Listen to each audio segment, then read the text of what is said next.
Hello everyone, and welcome to my General Hospital official channel. I hope everyone is having a wonderful day.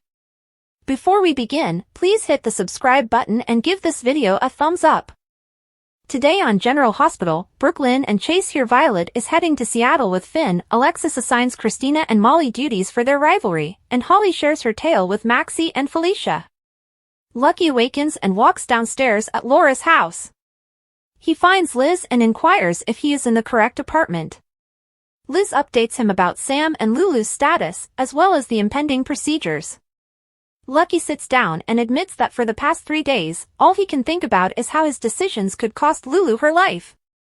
Liz informs Lucky that he couldn't have predicted what would happen. Working in the hospital has taught her that grief and despair are normal parts of life. However, life may be wonderful, and today is a nice day, so he should cherish it.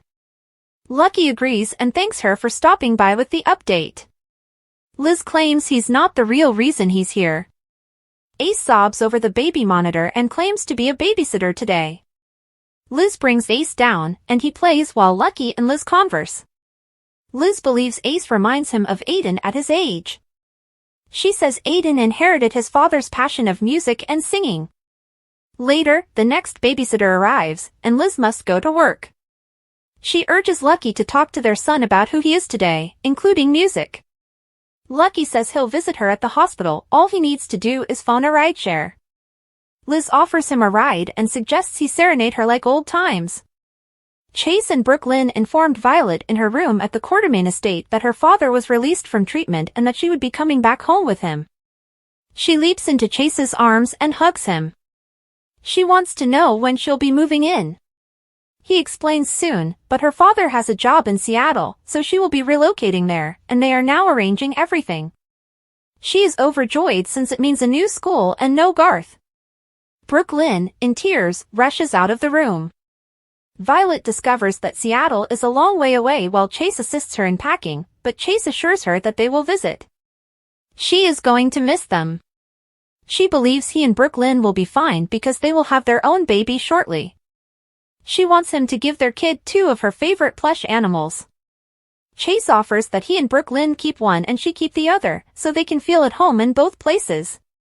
Gio arrives with a suitcase and takes over, helping Violet pack so Chase can check on Brooklyn. Gio inquires about Violet's plans to relocate to Seattle.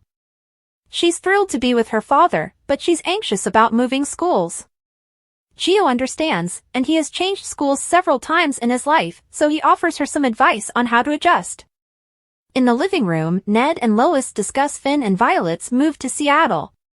Ned observes Lois has dropped the new accent and returned to her original one.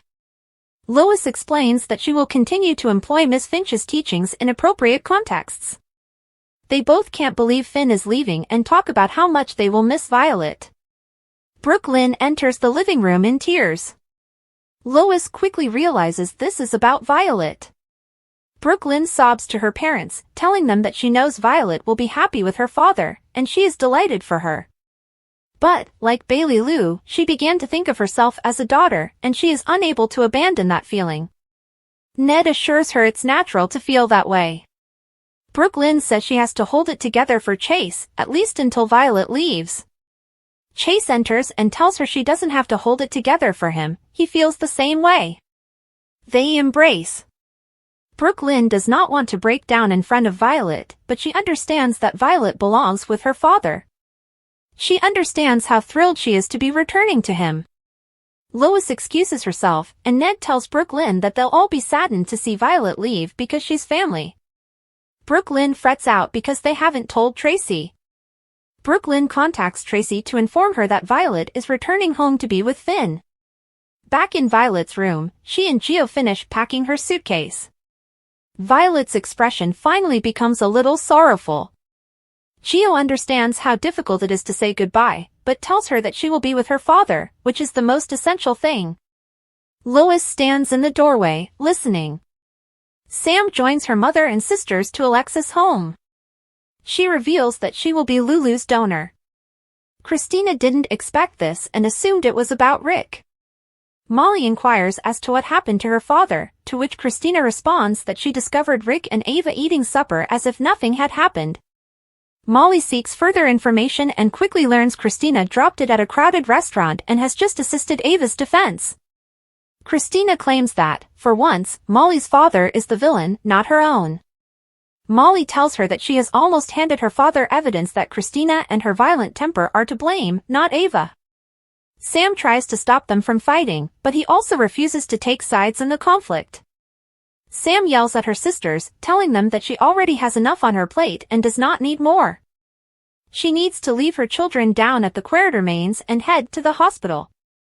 She rushes out, and Alexis asks her other daughters whether they are pleased with themselves. Alexis claims they should be helping each other grieve and heal after their loss, but instead they are destroying this family. Tracy sits by Lulu's bed in the hospital, knowing it's been a crazy ride. Tracy assures Lulu that she will be all right as Laura enters the doorway and watches on. They walk out into the hall, and Laura thanks Tracy for looking after Ace for so long.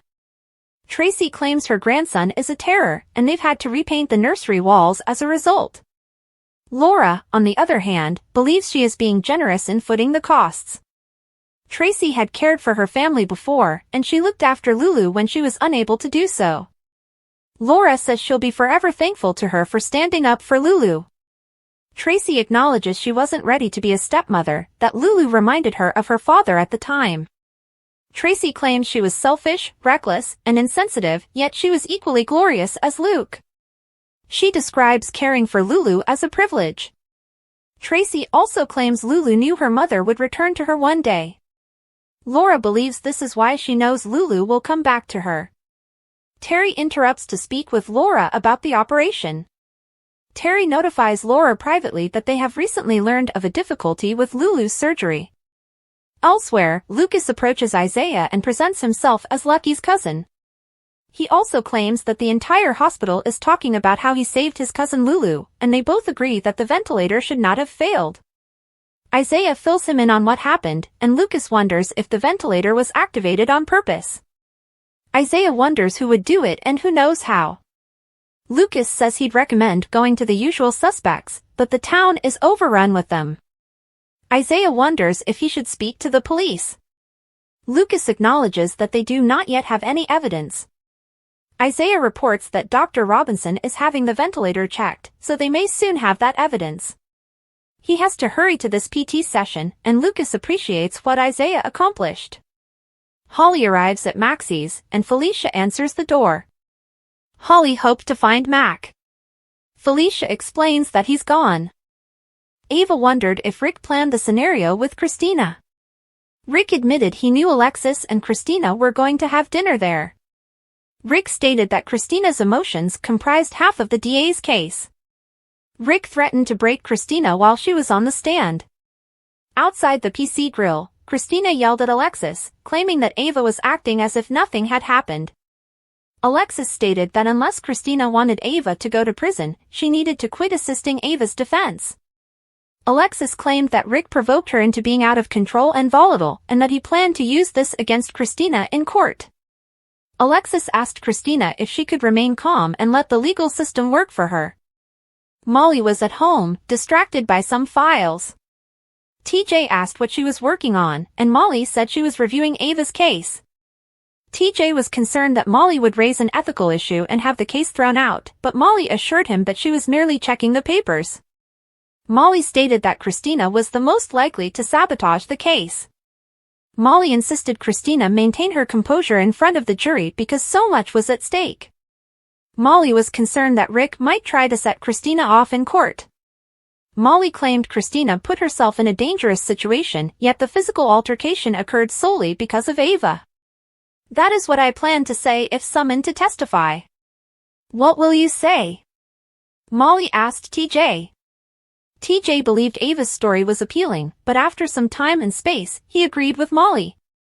Molly mentioned that she missed being on the same page as TJ. I will never forgive your sister, but she did not throw herself out of that window, she said.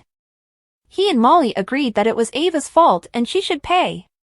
Dante was grateful that Sam was a match for Lulu and that the transplant could proceed. Sam said she was just a person doing a really good thing and that the doctor had assured it would be an easy procedure.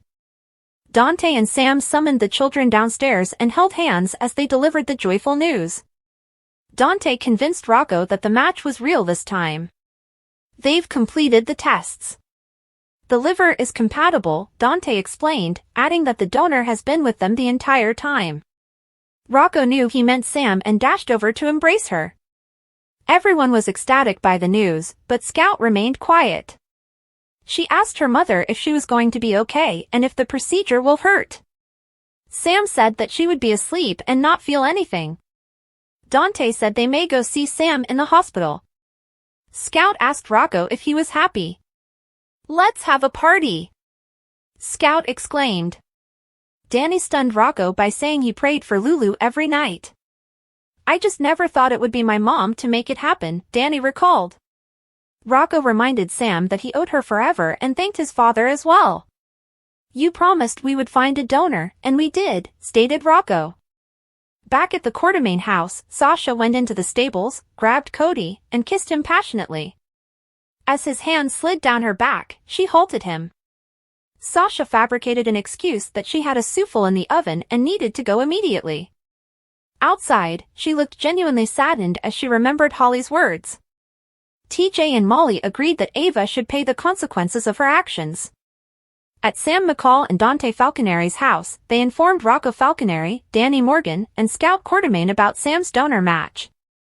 Rocco hugged Sam as he realized she'd be the one to save Lulu Spencer, and he commended Dante for keeping his promise to find another donor.